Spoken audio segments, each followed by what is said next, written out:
There we This go. is always my favorite part. It's the countdown. The countdown. Right? You sit there and wait. We're like, is it going to go live? When's it going to go live? We never Is know. it going to go live? I Hi, got my Jen. little sparklies. You're Here so they are. sparkly.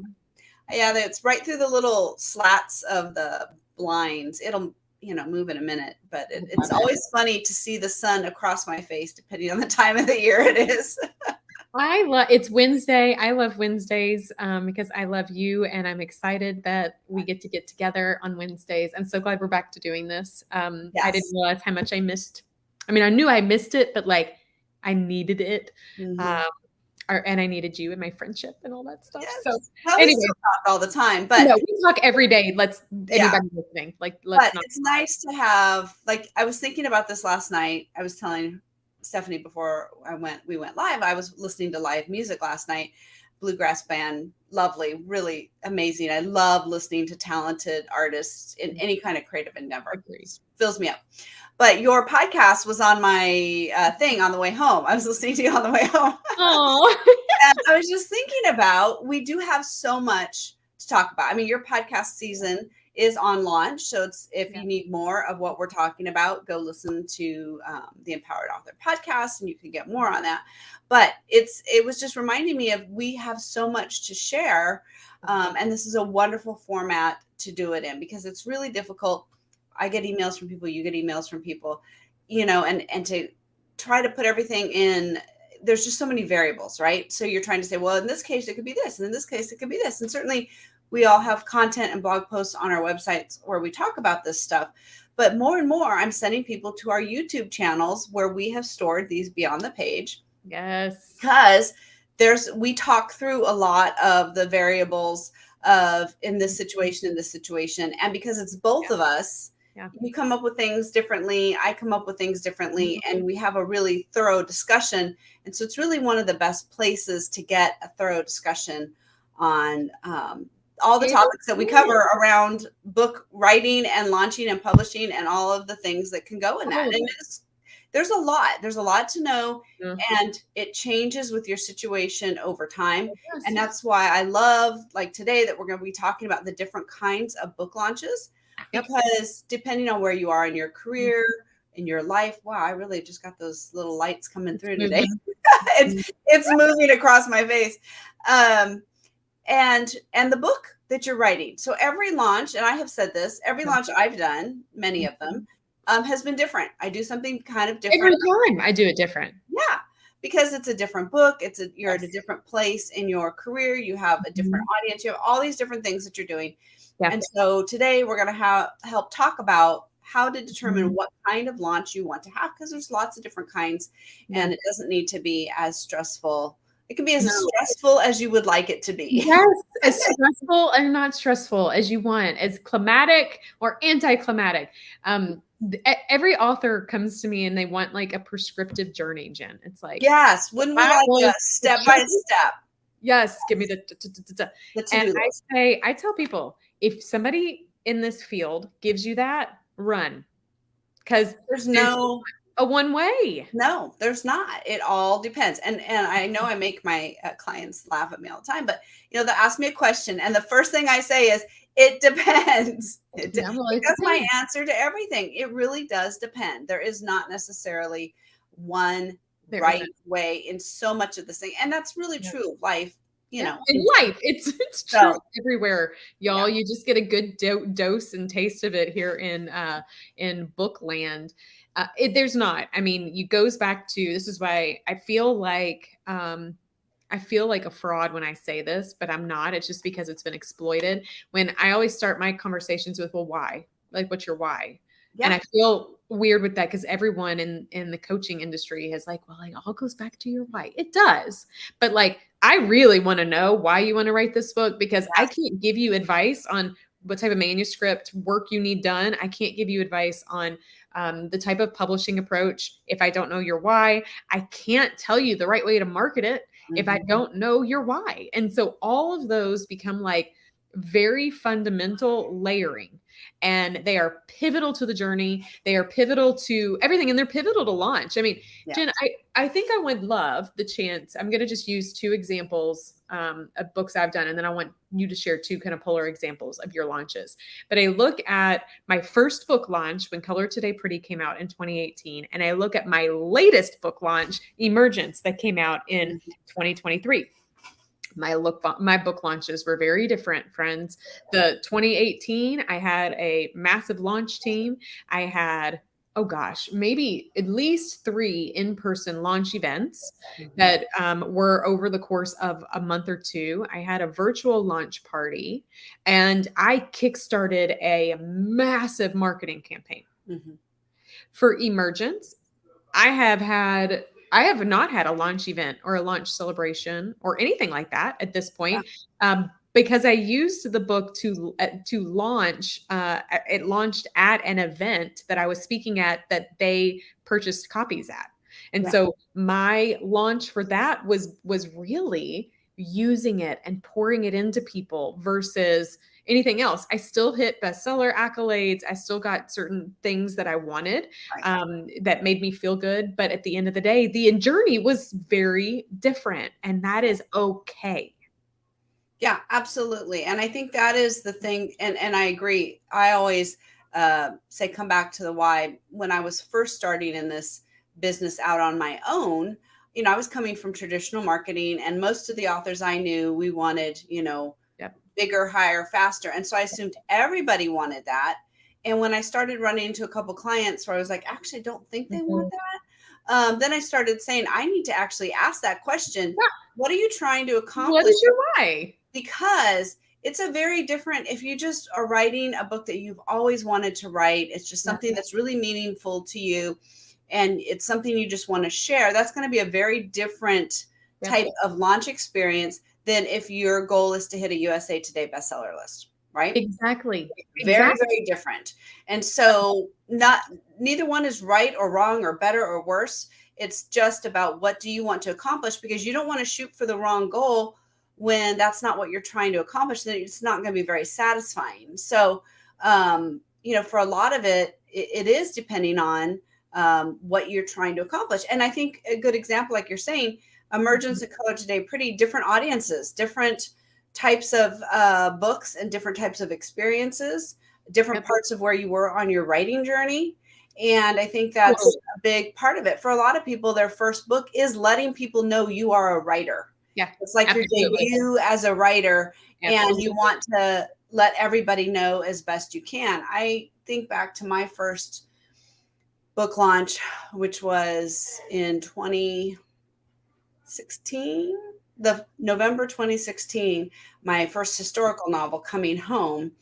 And gosh, it's going to be 7 years.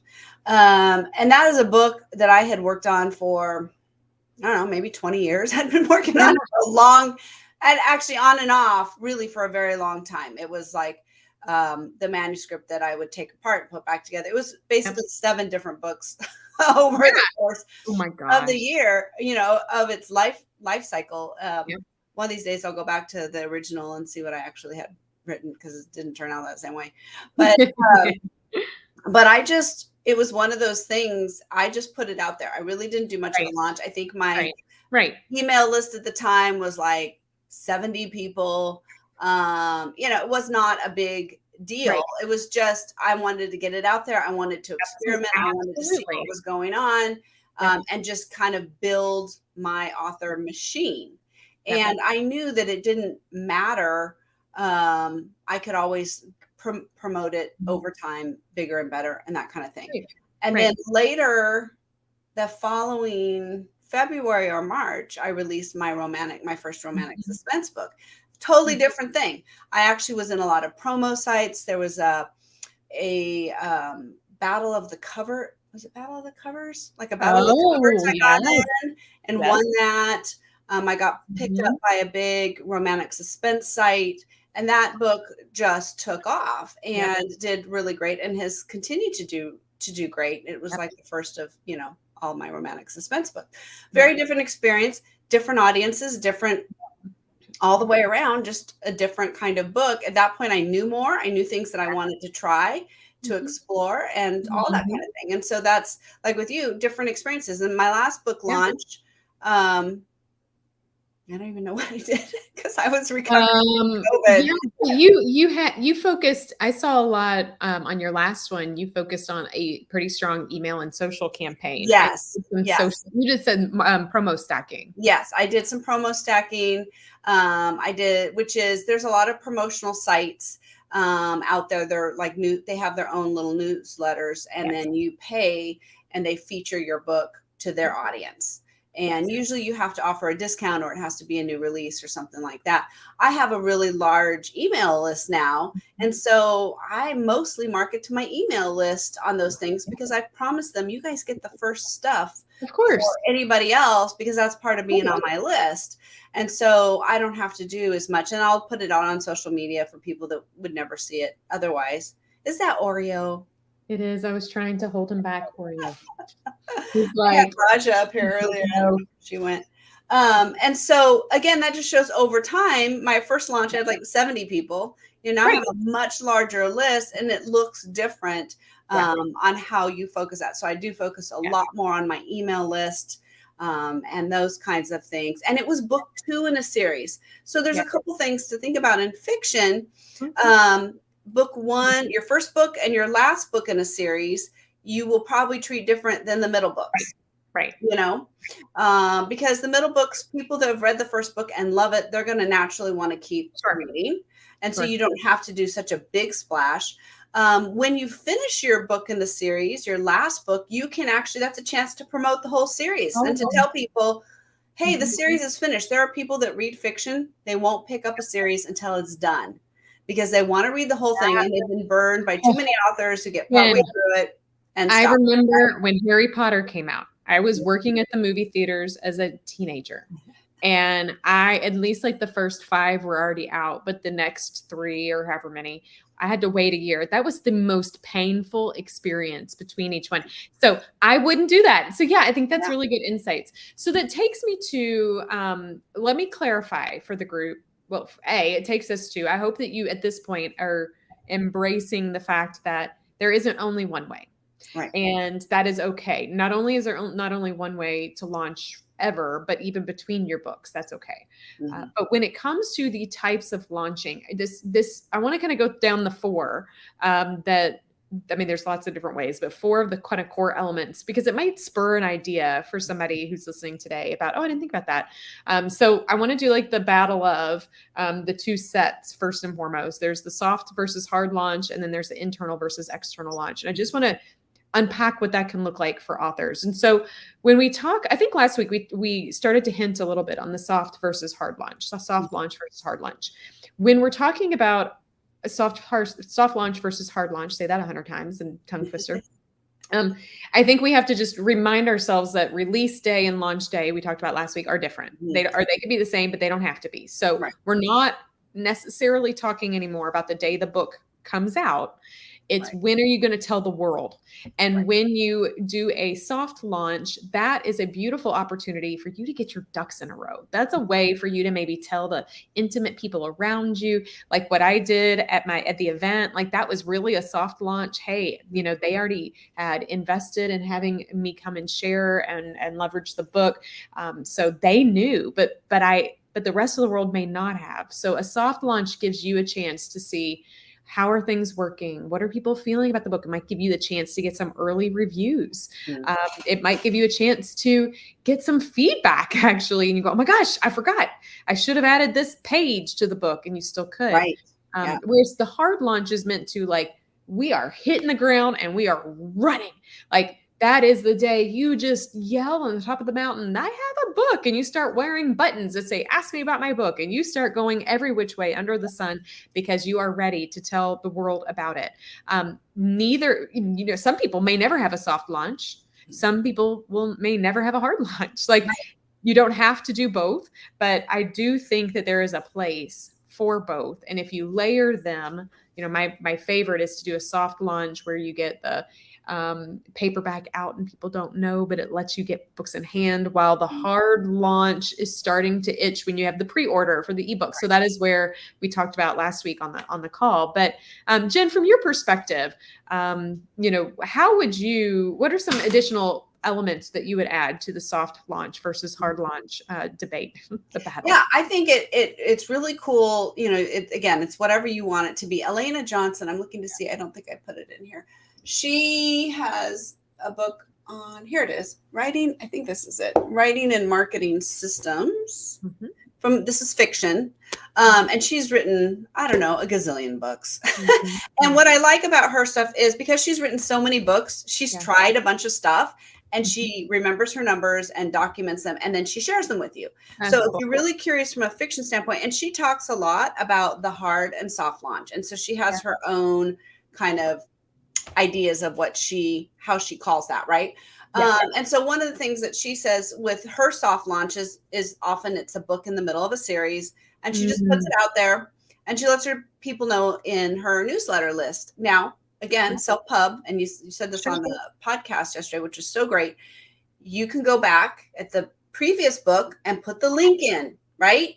Book 1, here's the link to book 2. You love this book, get book 2, right? Yes. So you can go back and put that in at any time because we can control our data and our files and all that. You just put it in and re-upload it.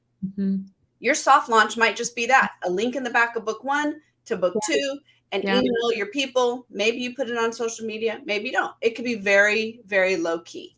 And I think for a lot of people, that's a good baseline. At least let your email people know. Let your put it in the back of your book. Those are easy ways. Maybe change your social media headers to say new book. That kind of thing. Just some really basic stuff that doesn't take a lot of time and energy. Now, hard launch, I think, is kind of the opposite, the other extreme on the spectrum, which is you are just pulling out all your stops, right? You are everything you can think of. You might do an in-person event. You might do whatever you can think of. You might buy ads. You might get on other people's Facebook pages, what they call takeovers. I mean, whatever you can do to push that out. People who are doing a run for like the USA Today list, they will do this because there's a certain number of days you need a certain number of sales from places other than Amazon. So you have to and you'll set all those things up to really hit it hard. And a lot of times it includes lowering the price to like a 99-cent type thing to get more eyeballs on it. So those are kind of the extremes, but really it can be whatever works for you, depending on where you are and what your book falls into. So Jen, I feel though, when you just said that, something like within me said, I have to talk to the introverted author out there. Right. And tell you, do not use what we're telling us. Again, it's like the pastor at church says, I'm going to give you some marriage advice, but don't you go home and use it against your partner. I said, okay, so don't use this against your book's potential. If you're hearing us say that there isn't one way and you might find a soft launch and you don't need to do the hard launch. Don't sit there and go, okay, well, Stephanie and Jennifer say that it's okay to do that. And so I'm not going to, because here's the deal. It is uncomfortable to tell people. If there's one consistent, I don't care. Even for me, my team has to remind me regularly, hey, are we talking about the book? Oh yeah. Oops. Like to tell people about your book is uncomfortable. Yeah. That doesn't mean, oh, I'm just going to do a soft launch and just change my email signature. That is a part of it. Right. But if you want to sell books, go back to your why. The world has to know. And so, prime example, my book number 2 never got a hard launch. It's a journal that's a companion guide to book number 1. There's lots of reasons why it didn't get a hard launch. Probably because I was working on hard launches for everybody else. That's part of the problem of a book marketer. This is the problem we have, right? Yeah, it's like we have stuff we have to do. Cobbler's kids have no shoes. That's what it is, Jen. That's what it is. But the other part is really, I'm looking at it over my bookshelf right now. It's a niche book for people who have loved and enjoyed book number 1 and or want to use them in partnership. So to just go do a hard launch about a guided journal without comparing it with book number 1 felt kind of odd. Now, what I could have, should have, and still can do, because we're talking about time next week. Next week, we're talking about the win. Today, we're talking about the elements. Time is also up to you, but what I still could do is take book number 2 and start reaching into women's groups and women in leadership groups and the audiences within it, and use it as a tool for the speaking engagements and workshops I do. Yeah. So it doesn't mean that it just because it's a partnership, it can't have its own. It's just, it was just a different journey. So making sure the back of the books have info about the next book. Brilliant. Mwah. You have to do that. You know, it's these little moving pieces, but do not use it against us in the court of law of book marketing world. Right. That, well, Stephanie and Jen say that I can just do the soft launch. No, your book deserves both. Yeah, so true. And I would say for most people, you think you're talking about your book way more than other people are hearing about it. Oh my gosh, yes. You know, there's that old sort of saying, I don't know if this has actually been proven or anything, you know, that you need to put someone has to hear about something 7 times before it kind of really registers. Right. You know, I don't know if that's actual numbers or not, but the principle is true that we tend to think we're talking about it because it's what we're thinking about all the time. But if you think about your social media feed and everything else, like it's so full of everything else. And I know every time when I do a launch and I have like 2 weeks worth, like if I'm doing promos or whatever, and I have like all my feed is just, here's this book, here's this book, here's this book. It feels uncomfortable to me. It still feels uncomfortable. It always will. Yes. Just get over it and do it. Anyway, right? That's what I tell myself. Nobody has ever complained. No, I should say that. I'll take that back. Out of all the things, I've had one person email me who was on my list. They had joined my list. So I have a onboarding segment, and she joined it during a launch week, which is you get an email every day as well. So she was getting 2 emails a day. She's like, this is a lot. I said, oh, it's just right now. Like this is not normal. It's timing. It's just timing. And that's not a bad thing because people who love you want to hear all that stuff, the behind the scenes, how you wrote the book, all that. But people who don't care about your book, they're going to get off your list, and that's okay. That's okay. Pay for those people to be on your list. Right. You don't need it. You know, I like what you just said, and I want to add the other thing something that I've been doing, because the secret of launching is to never leave launch. Yeah. Right. Not that you send a daily email every day, but that you reevaluate and morph your launch to be an ongoing journey. And something this week, an example I have, hi, sweet girl. It's Raja today. I love her. She's so pretty. I'm a believer in the social media space to have what I call content pillars. I don't want you to just be out there posting on social willy-nilly all the time. You can do willy-nilly some of the time, but I want you to be methodical as a author and entrepreneur when you're posting, that what you're posting has relevance. So I'm a believer in content pillars. It helps me stay focused. My squirrel brain could post about anything, but at least I know that I'm posting about these core pieces. And when I reflected for the year what my content pillars should be, one of them obviously was the books that I have. And so I have a day every week that I try to it's not buy my book. It is, let me give you something of value around the book. Yes. And so the book that came out in April, so was that like 3.5 months ago, I posted something on Monday and I've been getting some really great traction around it. Weird, like unexpected. The book's not brand new, but people are like, oh my gosh, I need to go get this. That cover's beautiful. I want to buy it. This is all of these things that get people excited about it. And it's just proof that I thought those people saw it back then. I think that's what's going to help you feel better about it is you realize you're giving value. Yes. You wrote a book because you have something to say that you think will help people. And you need to let people in on that. This is how it's going to help you. And even if it's fiction and entertainment, there's wonderful themes and stories and all that kind of thing in those books. So fiction, nonfiction. Why, again, back to the why, but tell people why you wrote this book, how you want to help them. And that's going to be the thing that touches them and makes them go, oh, I've got to get that book because you're saying you're giving information that is helpful to me. And that'll help you feel better about it too. Cause you really are, you don't want to, you wrote a book for a reason. You don't want to keep it hidden. You want people to know about it. And if they know about dusty books, no dusty. Right. They can't be benefited by it if they don't know about it. So no, they can't. And I think that that is a good segue to a brief chat on internal versus external, because the reality when we talk, I think back of my corporate communication days on the internal communications team and the external communications team. And on the internal side, I want you to be thinking of who are the people already in your circle that need to know about it. And can you let those people know about it first? Actually, not can you, you need to.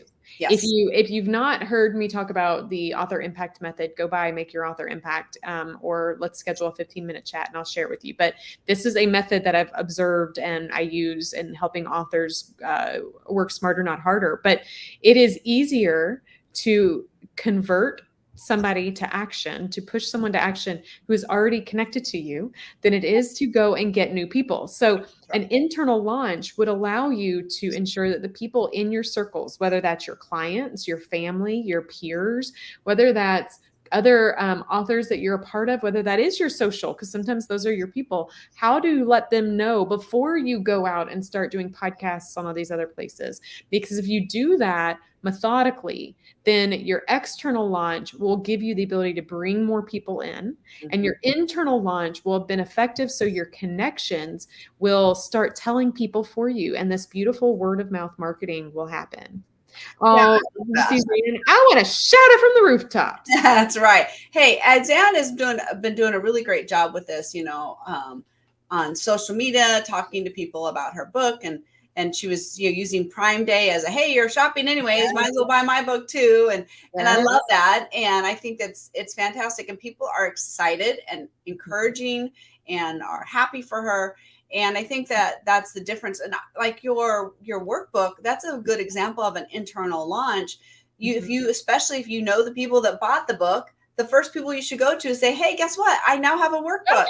You might want it. You demanded it. Right. It's here. Take it. I've had people ask me for a workbook for Eat the Elephant, and it's been on my to-do list for 2 years. So one of these days I will get that done. But it was making me think that, yes, I would immediately tell the people on my list, hey, here's a workbook that goes with this. And then I would use it as an opportunity to do another relaunch of Eat the Elephant type of thing, to let people know. And so, yeah, for sure, depending on your product, definitely let those people know, put put their enthusiasm and excitement for you into work for you. Yeah, I love it. And they want to help you. People think authors are cool. I mean, I think we're cool. We all know we put on our pants the same way, but they want to help you. They are excited to know somebody who has done something so many people dream of and so few accomplish.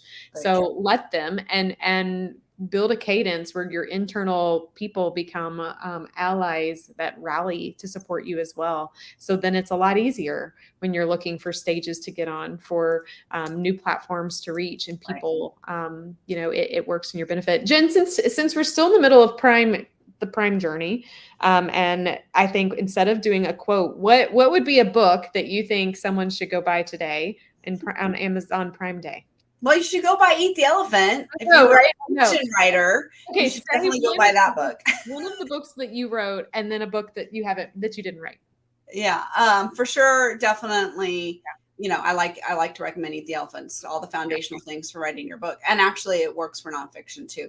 And then a book I didn't write that I think is super helpful for authors is Soundtracks by Jon Acuff. I've mentioned it before, but getting your mindset is, oh my gosh, it's so much of the battle. It's probably 90% of the battle in writing. And he really helps you talk about those ways. And I have listened to authors talk to themselves in ways they would never talk to another person. And so Soundtracks really helps you identify those things that play over and over in your head and how to replace them with things that are positive and are going to move you forward. And you really can't put yourself out there emotionally with a book unless you've gotten some of that stuff taken care of. If not, you'll be battling it. I thought of you this weekend when I was at Half Price Books and I bought Eat Shoots Leaves or Eat. Yes, I was just thinking of that book last night. I haven't read it, so it's on my list. But I also bought another Jon Acuff book, Do Over. So I've got a couple I'm reading. Okay, so for me, of course, I think if you're going to pick a Stephanie book, I mean, I mean, I'm quite partial. I think they're all pretty stellar, but for authors, Make Your Author Impact, I think is a non-negotiable. I don't think you will walk away from that upset with your investment. And I think it will help you take the next right step in book marketing and not be overwhelmed by the journey. So personally, I think that, but if it's not one of my books, I have like this love fest with Marcus Sheridan's They Ask You Answer. I do think if you've not bought that, go buy They Ask You Answer. It is the only marketing book out there that I actually recommend many times, mainly because I think he's not a marketer. And he writes about how to do inbound marketing, and it's a beautiful approach. And I just love the simplicity of what he tells you, and he just doesn't hold back. So I would go get that if I didn't already have it. I agree. I agree on that 100%. I think those are good volumes to get your author bookcase started for sure. Yes. So next week we're going to talk about the win of book launch. It's a question I get asked regularly, and so I'm excited to explore that as we continue on this kind of 4 episodes, 4 live stream series. That's the word, Jen, series, the 4 series discussion on book launches. So join us next week, and between now and then, Jen, launch us into the world of launch. Authors, your words have power, your message has power, and you have power. So we invite you each week to come join us as we take all of that to the page and beyond. We talk about all things book writing and marketing. And go have a wonderful week. We'll see you next week. Have fun. Bye, guys. Bye-bye.